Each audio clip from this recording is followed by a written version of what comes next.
என்ன இது அநியாயமாக இருக்குது. டிக்கெட்டு வந்துட்டு கன்ஃபார்ம் பண்ணி டிக்கெட் நம்பரோடு இருக்குது, டிக்கெட்டு சீட்டு இல்லைன்னு சொல்கிறாங்க.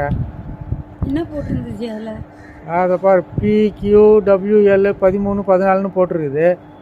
ஆனால் சீட்டு இல்லைன்றாங்களா? நீங்கள் எப்படி இருக்குன்னு சொன்னீங்க? அதில் போட்டிருக்குதா? என்ன போட்டிருந்தது?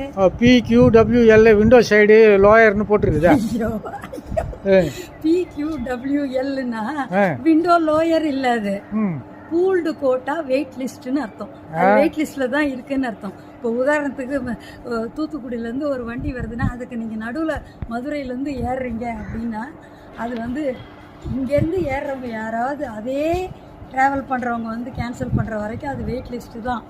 அதனால் அது கன்ஃபார்மே ஆகாது. இல்லை, WLனாக விண்டோ லோயர்னு தான் அர்த்தம். அது விண்டோ லோயர் இல்லை, வெயிட் லிஸ்ட். இனிமேல் ரயில்வேக்காரங்க கிட்ட சொல்லி